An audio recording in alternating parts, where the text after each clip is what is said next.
नमस्कार दोस्तों, स्वागत है आप सभी का स्टडी अफेयर्स में। हम बात करने वाले हैं आज एक स्कैम के बारे में।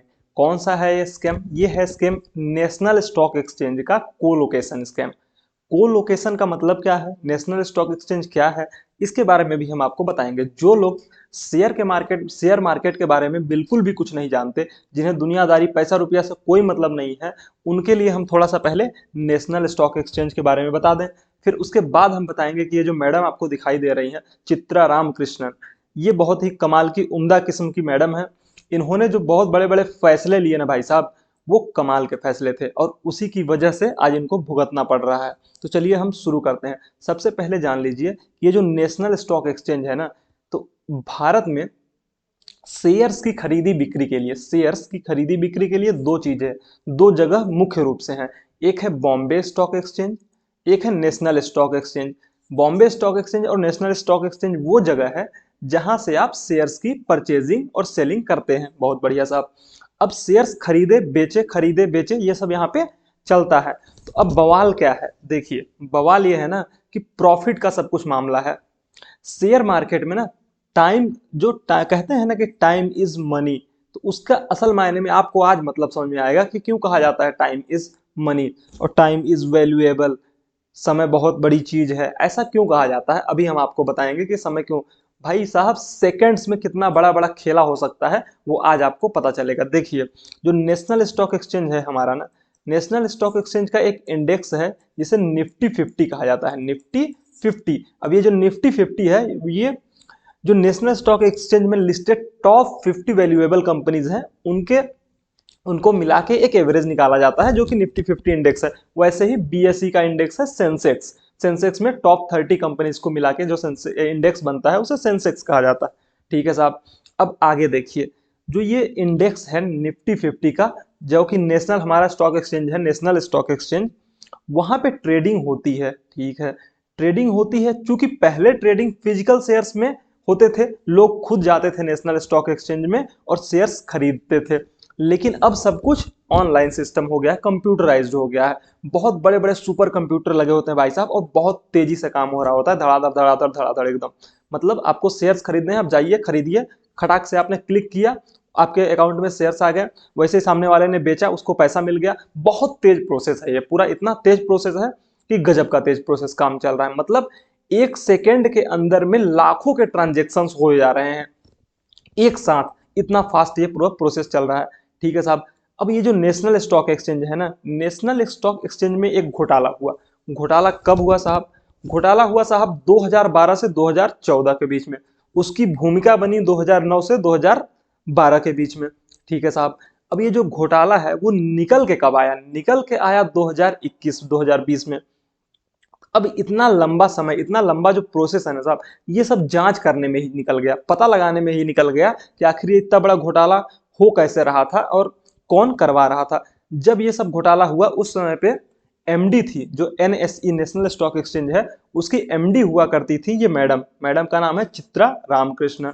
देखिए, एमडी एंड सीईओ, ओके, मतलब कि वो सबसे टॉप लेवल पे, मैनेजमेंट में जो सबसे टॉप लेवल होता है वो होता है एमडी सीईओ का। तो ये उस कंपनी की कर्ता धर्ता थी कुल मिला के उस समय पे। अब जब सेबी ने, इन्होंने जब घोटाला निकल के आया, कुछ गड़बड़ी समझ में आई सेबी को, तो सेबी ने इनसे जांच करनी शुरू की और पूछताछ शुरू की। जब सेबी ने इनसे पूछताछ शुरू की तो मैडम ने क्या बताया, अब आप उसको सुनिए। जब इनसे ये पूछा गया कि मैडम ये बताइए, आप जो फैसले लेती हैं, जो भी डिसीजंस लेती हैं, वो डिसीजंस कैसे लेती हैं, किस चीज को आधार बना के लेती हैं? तो इन्होंने जो बताया वो गजब की चीज निकल के आई भाई साहब। इन्होंने कहा कि सर देखिए, ऐसा है कि मैं कुछ बहुत ज्यादा चीजें ध्यान में नहीं रखती हूँ। मेरे एक गुरुजी हैं, एक मेरे मेंटर हैं। लोग जैसे अपने आसपास वालों से या फिर किसी जिसको वो मानते हैं उनसे सलाह लेते हैं और फैसले लेते हैं। बोले ठीक है। तो मैं ऐसा करती हूँ कि मेरे एक गुरुजी हैं, उनका नाम है, उन्हें मैं शिरोमणि बुलाती हूँ, और वो हिमालय के योगी हैं। मैं उन्हीं से पूछ करके फैसले लेती हूँ, उन्हीं से कंसल्ट करके डिसीजंस लेती हूँ। अब ये मैडम अब एक एनएसई नेशनल स्टॉक एक्सचेंज जो है, इतने बड़े स्टॉक एक्सचेंज की एमडी सीईओ हैं, और ये फैसले लेती हैं एक योगी से पूछ करके कि किसको किस कंपनी में रखना है, किसको किस जगह पे रखना है, किसको कितनी सैलरी देनी है, वगैरह वगैरह वगैरह। ठीक है साहब। अब आप कहोगे कि सर पहले भी तो ऐसा हुआ करता था, रामायण महाभारत के जमाने में लोग अपने गुरु के पास जाते थे, बड़े बड़े महाराजा जाते थे गुरुओं के पास, उनसे पूछते थे, शिक्षा लेते थे, उनसे पूछते थे, जानकारी लेते थे कि सर आगे क्या करना चाहिए। वो उन्हें जानकारी देते थे, वो उन्हें बताते थे, आगे का मार्गदर्शन करते थे। तो इसमें इतनी बुरी कौन सी बात हो गई कि कोई किसी अपने गुरु के पास चला गया या गुरु जी से पूछ लिया कुछ, तो आप इतने खौफजदा हो रहे हो इनसे। अब हम बता रहे हैं सर असलियत क्या है। असलियत ये है कि मैडम को मालूम ही नहीं है कि वो गुरु एक्चुअल में है कौन। ये जो गुरु है ना, जिसे ये शिरोमणि बुलाती हैं, जब सेबी ने इनसे पूछा कि क्या आप उनसे कभी मिली हैं, तो इन्होंने कहा जी हाँ मिली तो हूं, लेकिन बहुत 20 साल पहले एक बार मिली थी। उसके बाद से हमारा कांटेक्ट ईमेल के थ्रू हो रहा है। मतलब अगर मुझे कोई भी दिक्कत होती है तो मैं उन्हें मेल करती हूँ और फिर वो उधर से रिप्लाई आता है मेल पे। तो सारी जो जानकारियां साझा हो रही हैं वो मेल के थ्रू हो रही हैं, और बाकी हमारा फिजिकल डायरेक्ट मिलन कभी हुआ नहीं है इस तरह से। वाह भाई साहब, बहुत बढ़िया। अब देखिए क्या हुआ ना, इस पूरे मामले के बीच जो एक नाम निकल के आया, वो नाम था सबसे ज्यादा उछलने वाला, आनंद सुब्रमण्यम का। आनंद सुब्रमण्यम। जब मैडम जी ने क्या किया, मैडम जी ने पहले तो आनंद सुब्रमण्यम, गुरु जी के पास से मैसेज आया कि आनंद सुब्रमण्यम को उठाओ और अपने एक सेक्रेटरी अपने पास रखो, उसको एज ए सेक्रेटरी के रूप में, अपने मतलब बहुत ही करीब रखो उसको। बहुत बढ़िया। मैडम ने उसको उठाया। उसी की पहले सैलरी थी 15 लाख रुपए के पैकेज पे, सालाना पे वो काम कर रहा था। उसको उठा के मैडम ने उसकी सैलरी बढ़ा के 1 करोड़ रुपए का पैकेज दे दिया और उसको अपने पास रख लिया काम करने के लिए। बहुत ही अच्छी पोजीशन दे दी गई। ठीक है। अब देखिए जैसे ये पोजीशन दी गई, आनंद सुब्रमण्यम को फिर से और प्रमोट कर दिया गया, आगे ले जा करके और प्रमोट किया गया। क्यों? क्योंकि गुरुजी का ऑर्डर था, गुरुजी के ऑर्डर पे सारा काम चल रहा था, धंधा चल रहा था बढ़िया से एकदम। तो अब आगे जो इन्वेस्टिगेशन स्टार्ट हुआ ना, देखिए इन्वेस्टिगेशन कैसे स्टार्ट होता है। इन्वेस्टिगेशन स्टार्ट ऐसे होता है कि 2015 में सेबी को जानकारी मिलती है एक विसल ब्लोअर के थ्रू। विसल ब्लोअर कौन है? विसल ब्लोअर वो लोग होते हैं, चाहे वो मीडिया से हो या चाहे पर्सनली कुछ काम कर रहे हो, जो चुपके से किसी के बारे में जानकारी सामने वाले को दे देते हैं। मतलब सेबी वो है, सेबी के बारे में तो पता ही है, वो नेशनल स्टॉक एक्सचेंज हो या फिर बॉम्बे स्टॉक एक्सचेंज हो, सभी को रूल्स रेगुलेशंस निर्धारित करती है और देख रेख करती है। तो सेबी के पास जब जानकारी पहुंचती है इनके बारे में विसल ब्लोअर के थ्रू कि सर ये लोग कुछ ना कुछ गड़बड़ी कर रहे हैं, ये गड़बड़ी क्या हो रही है, कैसे हो रही है, आगे हम विस्तार से बताएंगे आपको। जब इसके बारे में सेबी को जानकारी होती है तो सेबी बुलाती है कि मैडम आओ आप इधर। मैडम को जब बुलाया जाता है और मैडम से पूछा जाता है कि ऐसा ऐसा मामला हो रहा है, अब बताओ आप क्या जवाब दोगी। तो मैडम ने कहा अच्छा आप एनएसई पे सवाल उठा रहे हो, नेशनल स्टॉक एक्सचेंज, हमारी इज्जत इतनी ज्यादा है, आप हमारे ऊपर सवाल उठा रहे हो। मैडम ने बकायदा उनके ऊपर केस ठोक दिया। उनके ऊपर पेनाल्टी लगाने की बात की गई कि जिसने इनके ऊपर आवाज उठाया है उसके ऊपर कितनी पेनल्टी लगाई जाएगी। वो जो भी था, उस कंपनी का नाम था मनी लाइफ, या मीडिया हाउस जो भी था उसका नाम था मनी लाइफ। मनी लाइफ ने इस स्कैम को एक्सपोज करने की कोशिश की, तो मैडम ने बकायदा उनके ऊपर 100 करोड़ रुपए का एक केस कर दिया डिफेमेशन का, कि इन्होंने हमारी इज्जत को मिट्टी में मिलाने की कोशिश की है। लेकिन बाद में जब चीजें सामने निकल के आती हैं तो ये पता चलता है कि हकीकत में मैडम कुछ गड़बड़ी कर रही थी। क्या हो रही थी गड़बड़ी, चलिए हम शुरू से बताते हैं। देखिए अब जो चीज निकल के आती है ना, वो ही चीज है, आप थोड़ा सा कॉन्सेप्ट को समझिए। कॉन्सेप्ट ये है, कॉन्सेप्ट है कोलोकेशन का। ओके, कोलोकेशन का मतलब क्या है? देखिए सबसे पहले हम कोलोकेशन का थोड़ा सा मतलब समझने की कोशिश करते हैं कि आखिर कोलोकेशन क्या है। जो भी सेबी में काम, सॉरी मतलब स्टॉक एक्सचेंज में जो काम हो रहा है ना, वो बहुत तेजी से होता है, बहुत स्पीड से होता है। और जब वहां पे जो मान लीजिए कि ये एनएसई है, नेशनल स्टॉक एक्सचेंज है, ये नेशनल स्टॉक एक्सचेंज हो गया। अब यहां से जब कोई भी डेटा निकल रहा है तो वो ये कहाँ पे है? मुंबई में है। ठीक है, तो मुंबई में पहले इंफॉर्मेशन पहुंचेगी या पहले जम्मू कश्मीर, जो कि बहुत दूर है मुंबई से, वहां पे पहुंचेगी? तो ये जो देखिए मुंबई में पहले इंफॉर्मेशन पहुंचेगी, फिर जम्मू कश्मीर में उसके बाद पहुंचेगी। भले ही डिफरेंस मात्र सेकंड्स का हो, 1 सेकंड 1.5 सेकंड का हो, लेकिन इंफॉर्मेशन पहले किसको मिलेगी? पहले मुंबई वाले को मिलेगी, फिर वहां पे जम्मू वाले को मिलेगी। इस चीज को कहा जाता है लैगिंग। लैगिंग टेक्नोलॉजिकल वर्ड में लैगिंग इसको कहते हैं, कि जो डिफरेंस आ गया ना डाटा को पहुंचने में, वही लैगिंग है। तो एक्चुअल में मैडम ने क्या किया? मैडम ने ये किया कि 2012 में इन्होंने ओपीजी सिक्योरिटीज है, ये ब्रोकरेज फर्म है, ओके। तो ओपीजी सिक्योरिटीज को अपने पास बुलाया और बैठा के बकायदा अपने बगल में, यानी कि एनएसई के पास में, एनएसई के पास में बैठाया और बोला तुमको हम एक्स्ट्रा सेकेंडरी सर्वर को इनेबल कर देते हैं तुम्हारे लिए, तुम वहां से तुमको जो भी इंफॉर्मेशन है ना बहुत तेजी से मिल जाएगी, बहुत फास्ट मिलेगी, इसके लिए तुम्हें एक्स्ट्रा चार्जेस पे करने होंगे। ठीक है साहब, सिर्फ इनके लिए किया गया क्या? नहीं, और भी लोगों के लिए ये, और भी ब्रोकरेज फर्म के लिए, ब्रोकर्स के लिए ये किया गया। लेकिन जो लोग पैसा नहीं चुका सकते उनके साथ तो पार्शियलिटी हो गई एक तरीके से, जबकि ऐसा कोई नियम नहीं है कि एनएसई ऐसा कर सके। ठीक है, अब ये जब चीजें स्टार्ट होती है ना, तो देखिए सबसे पहले इंफॉर्मेशन किसको मिली? इंफॉर्मेशन पास वाले को जल्दी मिली ना, ओपीजी सिक्योरिटीज बहुत पास में बैठा हुआ है, तो उसको इंफॉर्मेशन बहुत जल्दी मिल गई। क्योंकि जब ये ट्रेडिंग का खेल होता है तो उसमें सेकेंड्स का बहुत ही ज्यादा मायने रखते हैं, सेकेंड्स। क्यों? क्योंकि अगर आपको एक सेकंड पहले भी ये पता चल गया कि कौन से शेयर का प्राइस बढ़ने वाला है, कौन से शेयर पे बाइंग ऑर्डर्स ज्यादा आ रहे हैं, तो आप उस शेयर में बवाल कर सकते हैं। ठीक है, तो ये ओपीजी सिक्योरिटीज को पता चलने लगी बातें, क्योंकि उनके पास पहले इंफॉर्मेशन आ रही थी कि बाइंग ऑर्डर्स है या सेलिंग ऑर्डर्स है, कैसा हो रहा है मामला। तो जब ये ओपीजी सिक्योरिटीज को ये चीजें पता चलने लगी तो वो बहुत भयानक मुनाफा कमाने लगे, इस पूरे मामले से।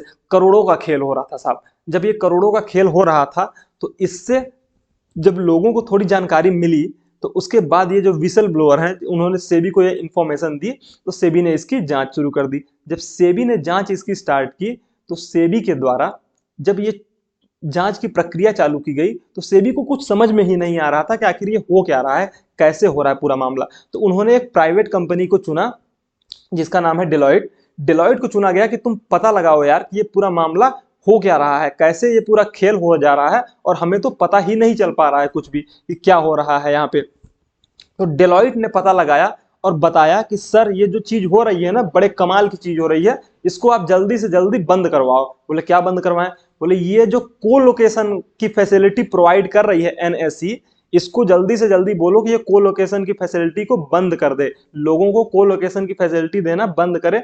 नहीं तो जो लोग एकदम पास में बैठे होंगे एनएसई के, जिन्हें सर्वर का एक्स्ट्रा एक्सेस होगा, फास्ट एक्सेस होगा, वो लोग बहुत ज्यादा पैसा प्रॉफिट कमा जाएंगे। ठीक है, सेबी ने ऑर्डर जारी किए इनको कि अब जो तुम ये मामला खेला खेल रहे हो ना, उसको बंद कर दो बिल्कुल पूरी तरीके से। 2019 में सेबी ने ऑर्डर पास किया, साथ ही साथ एनएसई को 625 करोड़ रुपए का फाइन पे करने के लिए कहा गया, 12% इंटरेस्ट के साथ। साथ ही साथ जो रवि नारायण और चित्रा रामकृष्णन एमडी हुआ करते थे उस समय पे, उनके ऊपर फाइन लगाया गया, एक्स्ट्रा फाइन। कितना? 25-25 लाख रुपए का, ओके। और 1 करोड़ रुपए एनएसई पे, और फिर बाद में 2021 में एज ए पेनल्टी लेने की बात की गई, लेने के लिए ऑर्डर्स दिए गए। ये पूरा मामला था जिसमें कि चित्रा रामकृष्णा सबसे बड़ी विलेन निकल के आई। क्यों? क्योंकि उन्होंने जो भी फैसले लिए वो किसी बाबा के कहने पे लिए। एक्चुअल में इनको पता ही नहीं था कि आखिर वो बाबा है कौन में, बाबा जो इनसे काम करवा रहा है अलग अलग तरीके से, वो बाबा एक्चुअल में है कौन। सिर्फ मेल के थ्रू इनका कांटेक्ट हो रहा है। तो एक्चुअल में ये चीज बात जब निकल के आई ना, तो कहा यह भी जा रहा है कि कहीं ना कहीं एक तरीके से ये एक स्कैम जो हो रहा है उसमें शायद चित्रा रामकृष्णा भी शामिल हैं। क्योंकि इस पूरे के पूरे मामले में जिस तरीके से ईमेल्स जब बाद में सेबी ने और सीबीआई ने, ईडी ने निकाले इनके, जैसे भी ये बाबा से कांटेक्ट कर रही थी, तो बहुत सी ऐसी इंफॉर्मेशंस और बहुत से ऐसे कोड लैंग्वेजेस का यूज किया गया था जिसमें टैक्स वगैरह जैसी चीजों की बातें हो रही थी। और साथ ही साथ वो जो व्यक्ति जो बाबा बन के बात कर रहा था इनसे, उसको एनएसई के हर एक कर्मचारी के बारे में सब कुछ मालूम था। जब उसको एनएसई के हर एक कर्मचारी के बारे में सब कुछ मालूम है, तो आखिर वो हिमालयन बाबा इतना भयानक, इतना बड़ा योगी कैसे हो सकता है कि उसको यहाँ बैठे सब लोगों के बारे में मालूम है। मतलब कि उसका कोई ना कोई कांटेक्ट किसके साथ था? उसका कोई ना कोई कांटेक्ट आनंद सुब्रमण्यम के साथ था और इस चित्रा रामकृष्णा मैडम के साथ था। इसीलिए वो आनंद सुब्रमण्यम को बार बार प्रमोट करके उसकी सैलरी बढ़ाने की बात कर रहा था और उसे एक बहुत बड़े ओहदे तक पहुंचा दिया गया था। तो जब ये स्कैम पूरा का पूरा घोटाला निकल के आया, तो ये मैडम के ऊपर सेबी ने दबा के एक्शन लिया। और फिर बात एक और निकल के आई कि कहीं ना कहीं उस समय पे वित्त मंत्री जो हुआ करते थे वो पी चिदम्बरम जी भी हुआ करते थे।